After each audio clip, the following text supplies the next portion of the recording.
Yo, what's going on everybody? Welcome back to another video on the channel. Today we have the return of my buddy Satter. He wanted to get a 2v2 done as well, and at this time of this replay, he is actually GC in doubles. So this is going to be my first GC analysis. And let's get into it and see what I can help out with.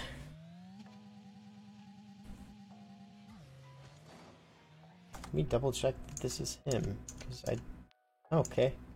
Changed his car sound. That's actually kind of pretty bad.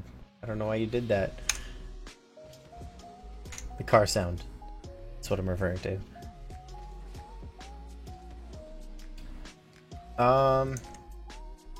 I guess it's a little bit higher of a note, but just based on the opponent positions here, I would choose to push to kickoff instead of pull it to eliminate a situation like this from happening. And due to the fact that they are cheating.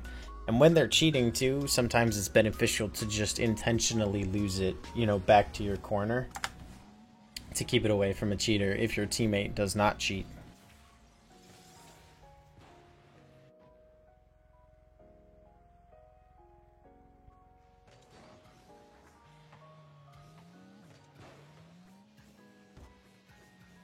Ooh. Ah. Unlucky. You got a little fortunate here. I know you play a lot of threes and a lot less twos, but I would definitely discourage you from going out wide for this corner boost. Your rotation in doubles just needs to be a lot tighter and more centralized around the middle of the field. I'd prioritize a small boost pad line of return over getting this full boost here. Luckily, your teammate got the demo, but you know, if he didn't, you'd want to be back faster than that.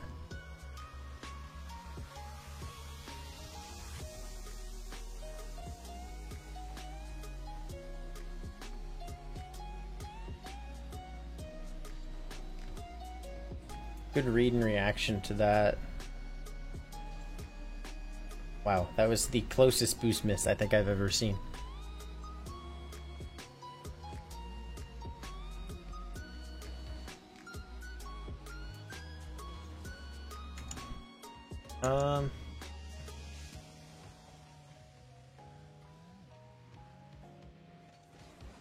Not a bad pickup, but I would just kind of put some time into picking the ball up into a dribble to where you don't have to use a bunch of boost to nose underneath it.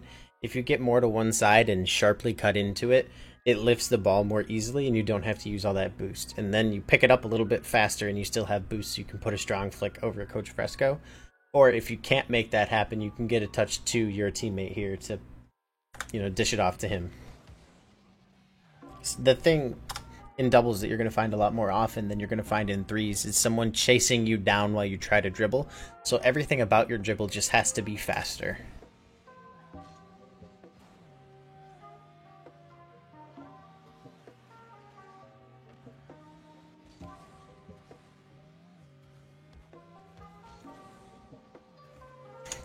Unfortunate flick. I'm 110% not confident in how much you know about like flicks or anything else, so I'm going to go a little bit more in depth on them in general. I know I literally just said to dribble faster, but I think you did use a little bit too much boost and you tried to push this a little bit too fast. And then the side flip flick there is just going to be suboptimal because you're never going to get the lift on the ball. You're never going to stick with the ball in this position. So if you hold the first jump a little bit longer, like literally hold the button longer, you stick to the ball more.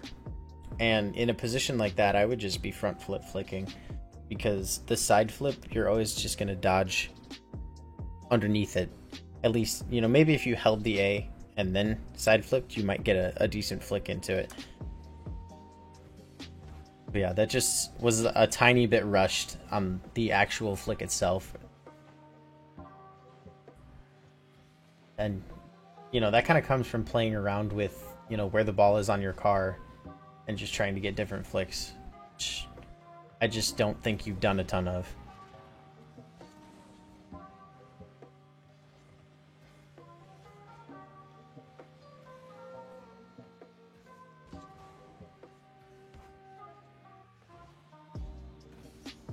All right. I was going to kind of give you a bit of trouble about hitting it a little bit weak. I do think that it was good to go for just based on opponent positioning.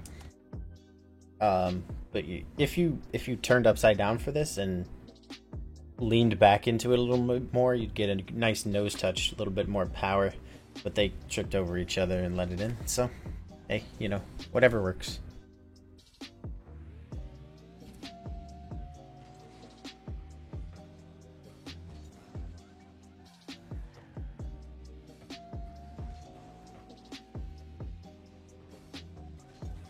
Watch that one more time.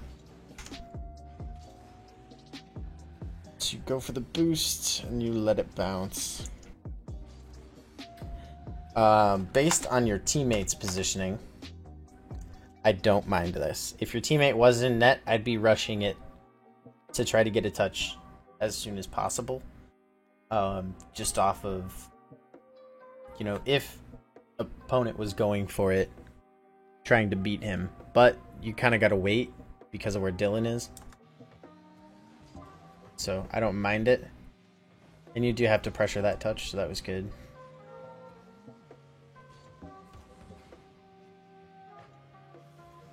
Smart touch around. You didn't stick around too long trying to get that bump on no boost, so I'm not too bothered about that either. That, I think it does take a little bit of practice to get, but I would work on catches because it is possible to make that kind of more stick to your car. If, like, as it's about to hit, you turn away from it a little bit to absorb some of that impact, you can keep that ball, like, more in your control and it's not going to bounce out off the wall like that to an opponent. Or if you're uncomfortable with trying to make the catch, even just hard dodging into it from this position so that you definitely bang it into their half off the wall instead of off mid off the wall. If you see what I'm saying there, that would probably eliminate that shot from happening.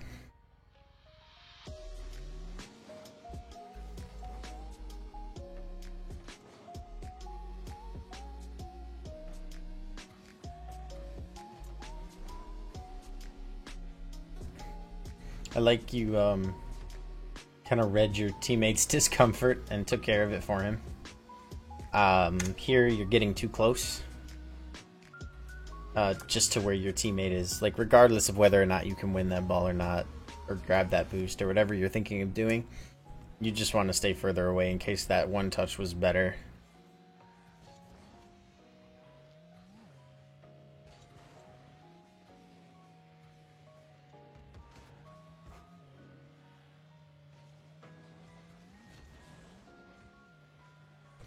And something naturally about twos as well, I would recommend, is trying to save yourself a decent, you know, 15-20 boost just to get back off of instead of running all the way to 0.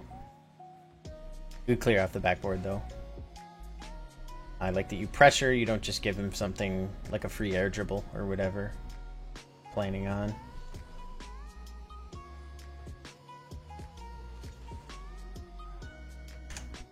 I would say it's pretty safe to respect his clear, and just be leaving. Your teammate was too close too.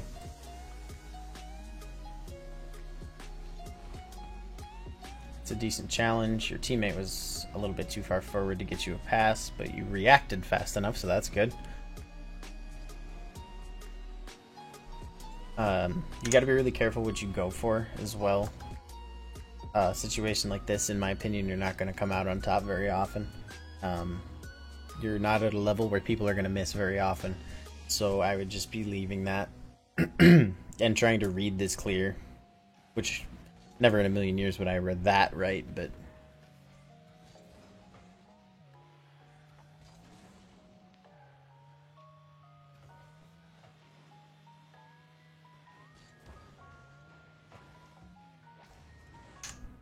that's unfortunate. If you just slow yourself down a little bit more, excuse me, if you slow yourself down a little bit more and just trust yourself, you can dodge into this, like jump off the wall and dodge into it with your nose and clear it across into your corner instead of out mid. Your teammate did not recover very fast there, so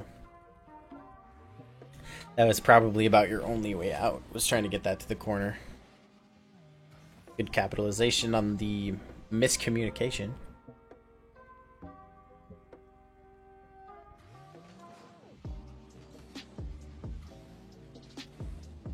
I think I've seen it a couple times now. You're kind of overcorrecting your kickoffs in these, to where you're coming at it too much from an angle. Let me show you again instead of just letting it play and talking about it. That correction is very strong. Like, you're already facing the ball, and that leaves you no room to loop around at the end and get yourself lined up with the middle of the goals and the ball, which is ideally where you want to be.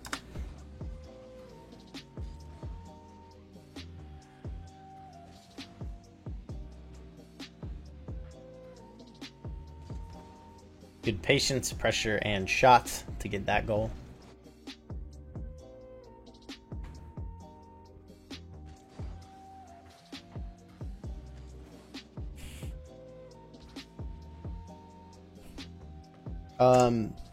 This is another one I'm just gonna put down to, like, you play a lot more threes.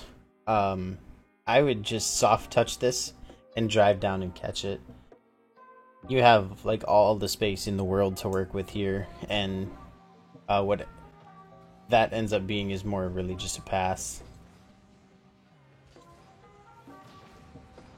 And also then once you get beaten like that, you don't want to go for this bump attempt just because there's nobody to cover if your teammate gets beaten. You just want to rotate yourself on out in case that happens.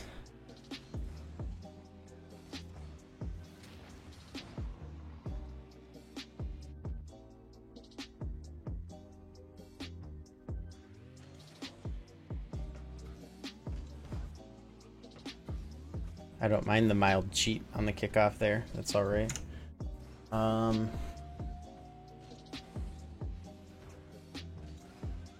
Given your boost situation, that's probably about the best you could have done there.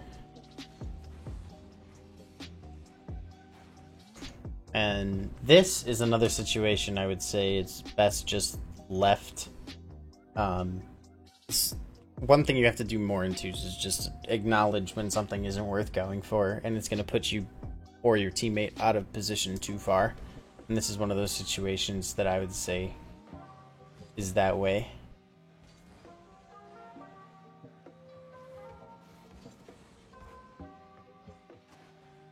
It kind of puts you in a desperate situation. Heck of a save from your teammate, though.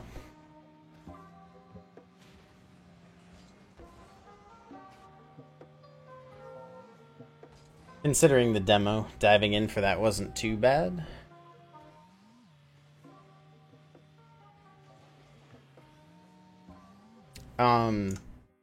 One kind of general note, I see you positioning yourself for passes a lot, but twos is a mode that's a little bit scarier to pass in, and for the most part you're not looking for passes. It's basically just a series of 1v1s while you switch out with your teammate, is the way that I look at it.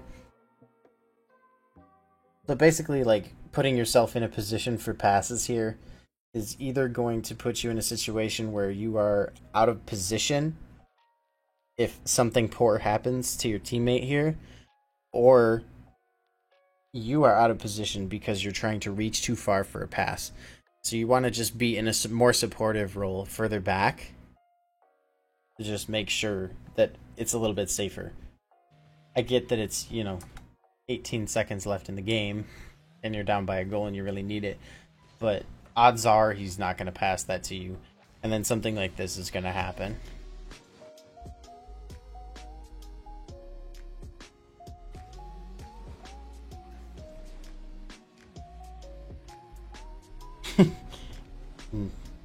You kind of leave that for your teammate, but he decides not to go for it. So, yeah. And then the forfeit.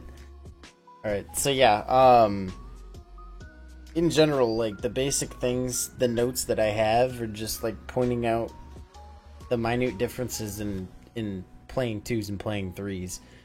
Your rotation around your teammate wasn't too bad, but again, not taking yourself too far out of position to try to look for passes or demos or that kind of stuff. You just always got to have that in the back of your mind. Nobody is there to back up your teammate if you're in front of him, and you need to be trying to get back.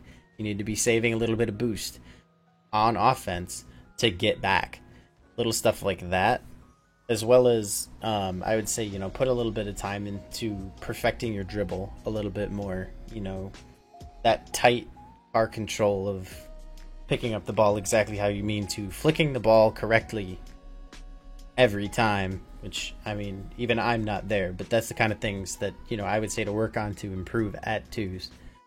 So yeah, hopefully this helps you. Thank you to all of you who did watch this, and I will catch you all in the next one. Peace.